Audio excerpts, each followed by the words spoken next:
Hello everyone.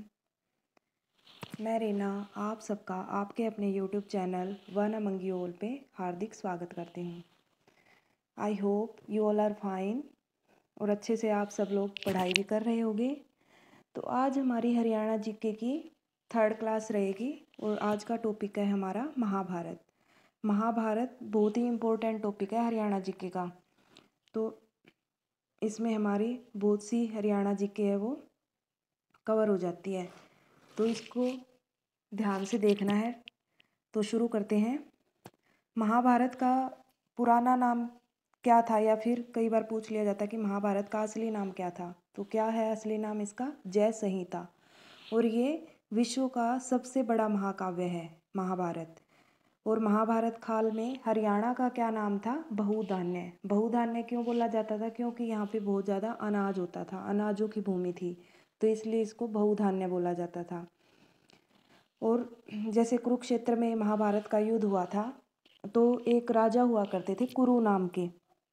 तो कुरुक्षेत्र को पहले क्या बोला जाता था? कुरु जंगाल बोला जाता था, या कुरु जंगल बोल देते थे, या फिर कुरु जंगाल बोल देते थे। ठीक है। और वो राजा कुरु के नाम पे था। तो राजा ने क्या सोचा कि मैं इन जंगलों को काट के खेत बना लेता हूँ और फिर यहाँ पे बहुत सारी फसलें उगाऊंगा। ठीक है।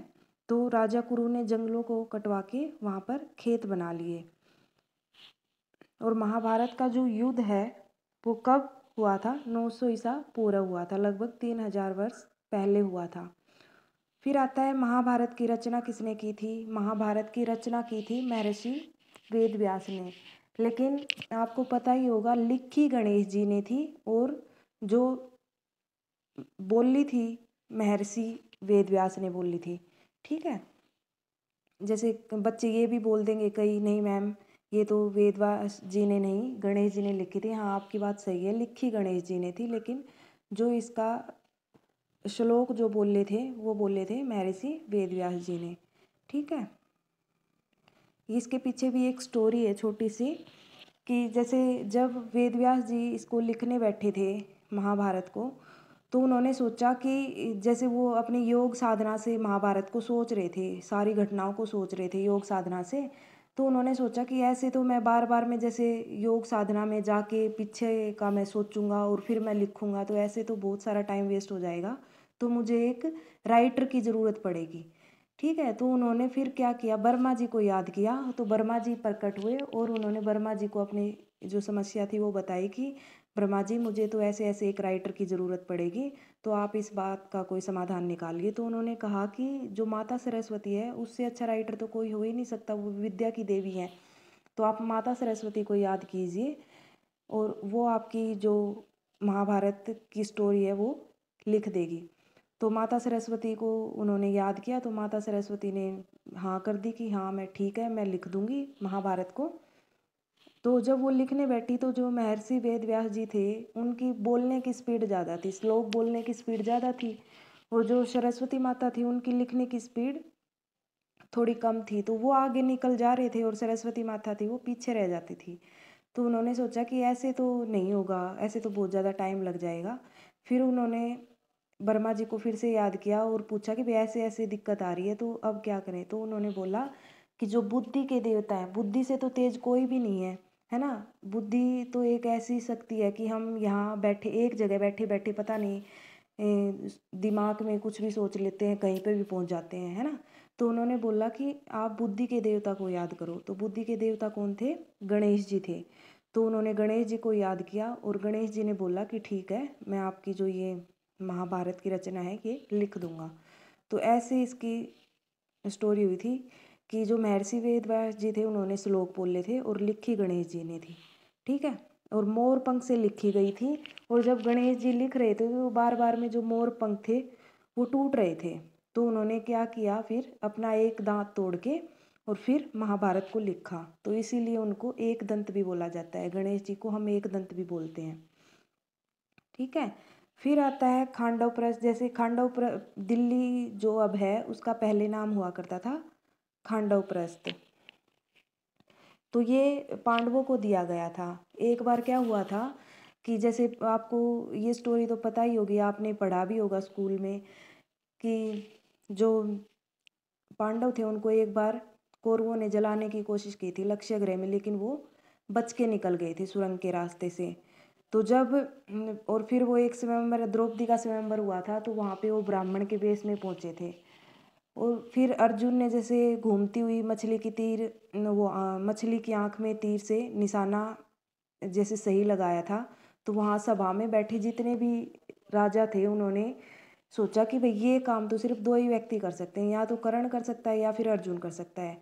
और जब कर्ण मछली की तीर, वो आँख की मछली की आँख में तीर मारने वाले थे, तो द्रौपदी ने मना कर दिया था कि मैं सूत पुत्र से विवाह नहीं करूँगी। तो तब जो अर्जुन थे वो ब्राह्मण के वेश में थे, वो आए और उन्होंने निशाना लगा दिया था।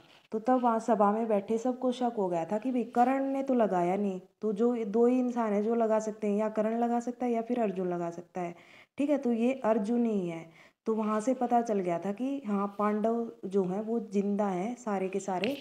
और फिर जैसे कौरवों ने नाटक किया कि हाँ भाई भाई तुम बच गए, ये वो।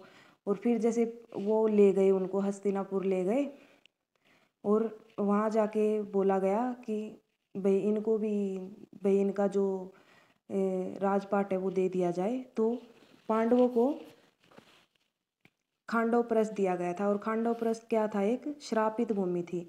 कौरवों ने सोचा कि इनको तो दे देते हैं ऐसे ही, कोई भी श्रापित भूमि पड़े रहेंगे ऐसे ही, ठीक है। लेकिन अर्जुन ने क्या बोला कि कोई बात नहीं, मैं एक तीर से ही इस पूरे के पूरे जो श्रापित भूमि थी, और वो जंगल था वहाँ पे, अर्जुन ने कहा कि मैं एक ही तीर से इस पूरे के पूरे जंगल को नष्ट कर दूंगा।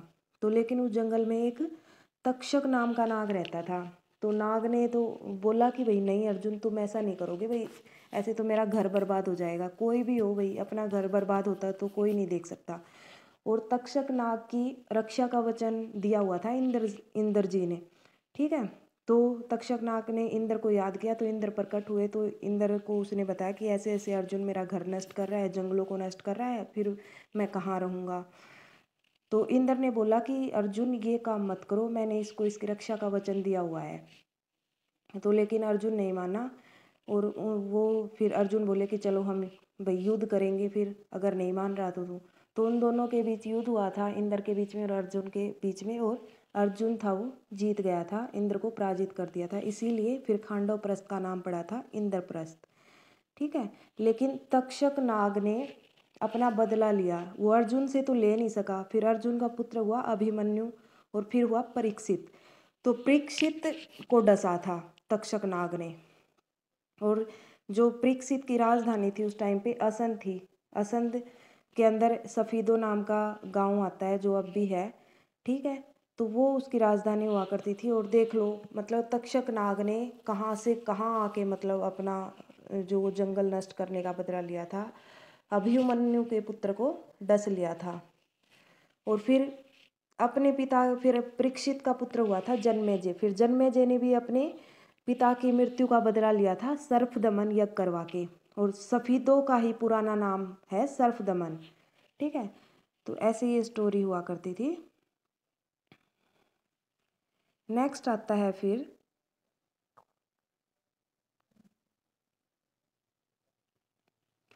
जैसे फिर वो अपना वहाँ पे रहने लग गए थे खांडवप्रस्थ में, दिल्ली में।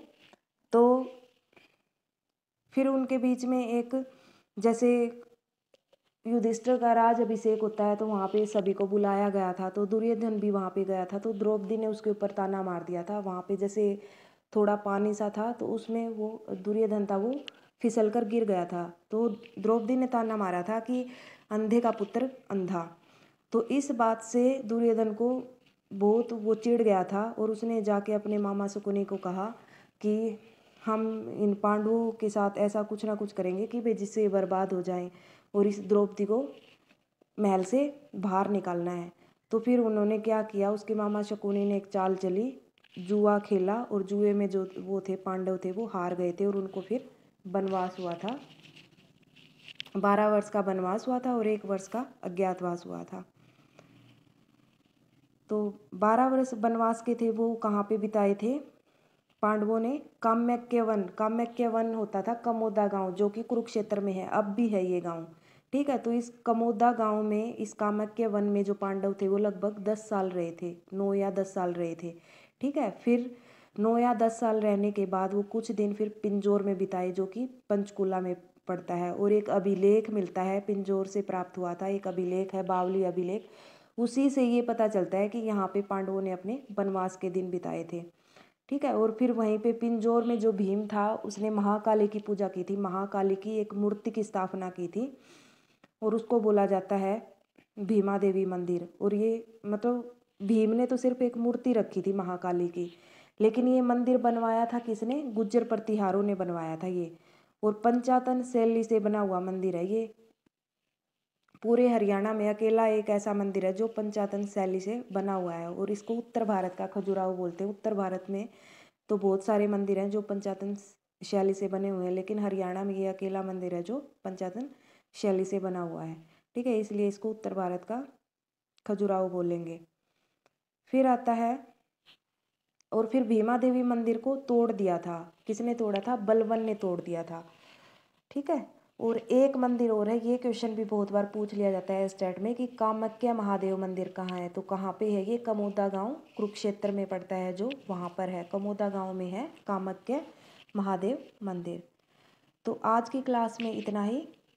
आगे हम यही वाला टॉपिक अभी ख़त्म नहीं हुआ है, इसी टॉपिक को हम कल कंटिन्यू करेंगे।